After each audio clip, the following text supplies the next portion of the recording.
The Seattle Mariners taking home yet another win, this time over the Kansas City Royals. Final score in Seattle 6-2. Luke Raley having a nice night. George Kirby having a fantastic night on the mound. All that and more right here on the NW Sportscast, your home for daily Seattle Mariners post-game shows right here on YouTube. Guys, my name is Levi. What is going on? Quick post-game for you guys today as the Mariners take home another win. They continue to stay really hot. Mariners now are 4 games above 500. They are 22-18. So it looks like they've put that losing stretch behind them. They went for a 3-5 losing stretch, but since then they are 3-1 in their past 4 games. They dominated the A's 2 out of 3 games, and they dominated the Royals tonight. And Brady Singer, not an easy matchup. Brady Singer's been really, really good this year. So I was kind of expecting this to be one of those nights when the Mariners maybe struggle to score runs. Maybe one of those nights when you only get 2 or 3 runs across the plate. One of those nights when you're not getting a ton of hits. But instead, the Mariners, they strung together a whole lot of base hits and a whole lot of runs. 6 runs scored tonight. Luke Raley, he ends up hammering in 3 of them. He hit a 2-run home run, and then he also gets an RBI single later on in the game. Dylan Moore, he scored a couple of runs today, and then some insurance, a 2-run home run from Ty France that also scored Luke Raley. Raley reached base 3 times today. He had a really good day at the plate, and then Ty France, he goes deep for the 3rd time this season, first time in the month of May. He has not homered, guys, in over 2 weeks, but he gets on the board tonight with a big home run for him indeed, as he is kind of fighting for his job. A lot of people think that maybe Tyler Locklear or a Michael Chavez could be knocking on the door to the big leagues, and if that were to happen, Ty would be the one to go. And I'm not saying that this home run completely redeemed him, but he did have a nice day today. He had a nice game as well on Friday against the A's, so Ty, it's definitely, you know, he's on his last leg, but he still has some juice in the tank. I think, you know, he may have been slumping for a while early in the season, but hopefully he can break out of that slump and really start to contribute to this team. You know, I think batting him 8th is definitely better than batting him, you know, 4th and 5th like we've been doing in the month of April. Now he has been hitting 8th the past week, and I think that's better for him. You know, it helps him. He can just kind of hide in the 8 hole.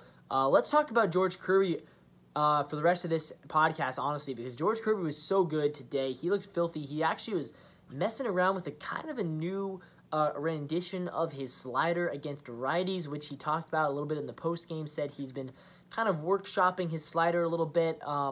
And he I guess he threw it against the Astros a few times, but he really kind of was showing that off today, and he looked really good. He didn't allow a single run, if not for a really kind of misplayed ball in right field by Mitch Haniger. Mariners probably win this game 6-1. Ryan Stanek, though, he allows a 2-out, 2-run double. That came off the bat of Michael Massey. But that probably should have been a 1-run single if not for Mitch Haniger just being really slow.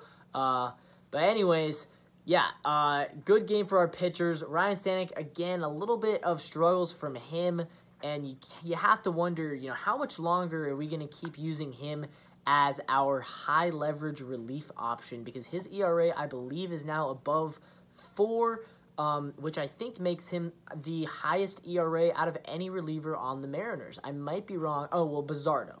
Bizzardo's lower.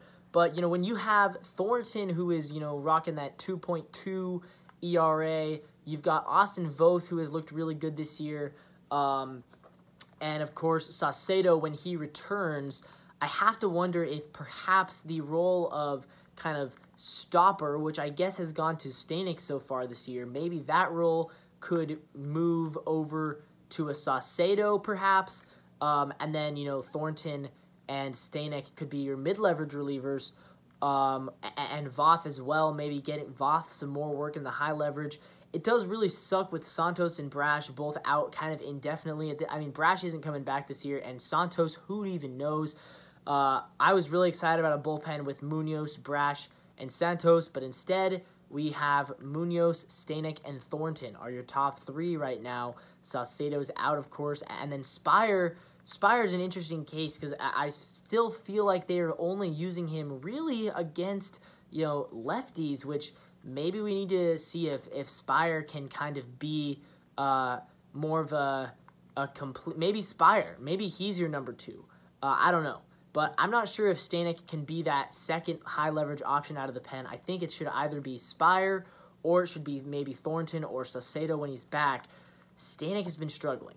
But yeah, that's about it for this game. Honestly, good game. I'm going to give... I think you can go with 2 players today for player of the game. I am going to go with George Kirby, though, as he obviously tossed a shutout. He looked really good. And the Royals have a tough lineup. Bobby Witt Jr., Salvador Perez, those guys are no jokes. MJ Melendez has been off to a solid season. So, there are definitely some dudes in that Kansas City lineup.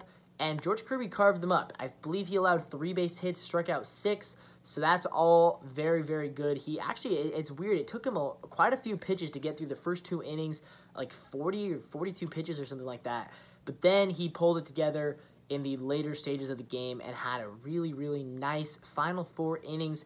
Kirby, he's my player of the game. But if you wanted to say Luke Raley, I'm not going to argue with that one either. He had a nice game, and Raley continuing to show he deserves playing time. You know who else did that? Dylan Moore. So, guys, I don't know. It's going to be interesting when Canzone and JP are back. Canzone's currently rehabbing. JP is going to be starting his rehab tomorrow.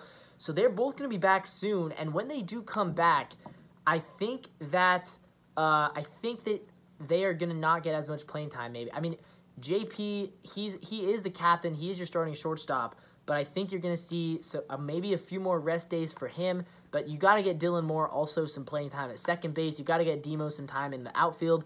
And I honestly think that, when Canzone is back, he needs to be your starting left fielder, and Raley needs to be your starting right fielder.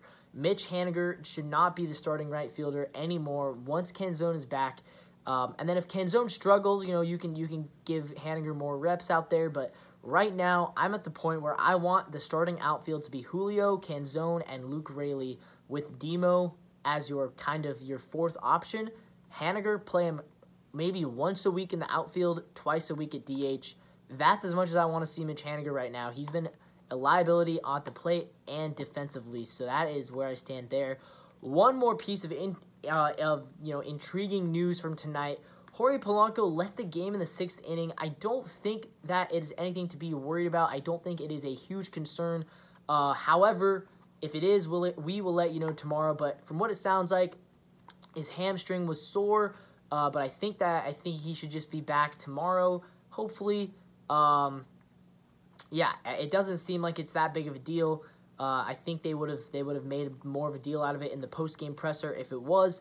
So he should be back tomorrow. No worries there. However, if he does have to miss extended time, I guess you can throw either you'd be starting Rojas at second, Urias at third, and then if Polanco, on the very, very unlikely chances he hits the IL, I'm guessing Demo would then kind of take over as your second baseman going forward because JP will be returning at shortstop. So kind of a little switcheroo there for for Demo, but I'm sure he could do it.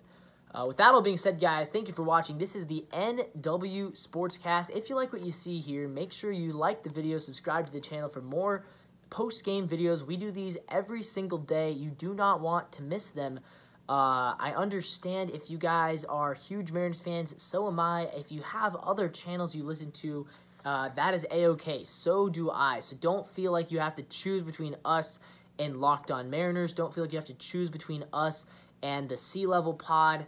I watch both of those channels very frequently, and I get a lot of information from them that I kind of regurgitate on this podcast, actually. And not that I'm stealing their work or anything like that, but I do kind of, I hear the stats from them, and then, I'm able to kind of borrow those for my own videos.